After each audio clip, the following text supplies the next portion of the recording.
اشرح صدري بالذكر يا الله.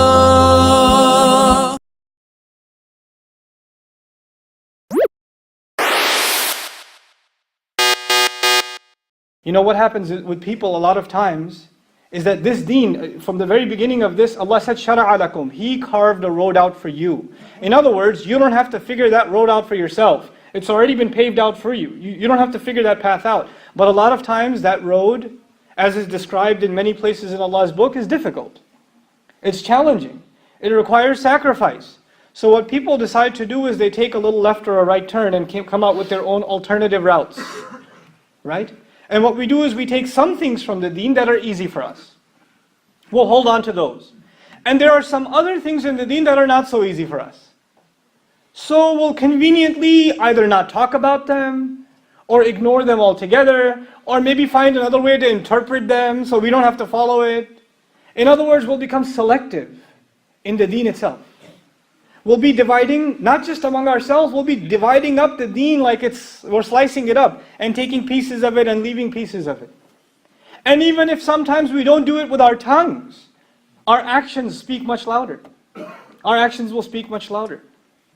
So you can have this kind of crazy dichotomy inside the life of a Muslim when they are committed to salah. They're very dedicated about salat. But when it comes to questioning whether or not their business is halal or not, they won't think twice about it. If the money that's coming into the income involves alcohol, and it involves riba, and it involves other clearly haram things, won't be so harsh. At least I pray 5 times.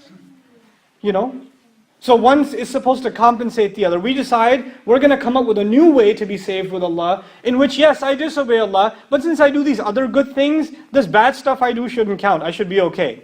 So we have our own accounting, as opposed to the accounting that Allah has given us, subhanahu wa ta'ala. It's a very serious problem. This manifests itself a lot of times in people. At least now, nowadays, the kind of confusion we're experiencing in religion, we're not the only ones. Christians, Jews, Hindus, others are experiencing similar things. For a lot of people in the world today, this is not limited to Muslims, but it includes Muslims. Religion is nothing more than a culture. In other words, you're religious because your parents were religious, you were given this thing, and the only thing that makes it right or wrong is not that Allah said so. What makes the rights and wrongs of religion dear to you is because your parents taught you this way. That's the only reason we should hold on to it. So there are some things you think are bad, and you're not thinking they're bad because Allah taught you this way, or you would be in violation of some principle and you have to answer Allah for it, but because that's just not how we do things. So we've got a cultural outlook on something that was revealed by Allah. Our motivation is not to please Allah. Our motivation is basically, we're just doing what we've been doing all along.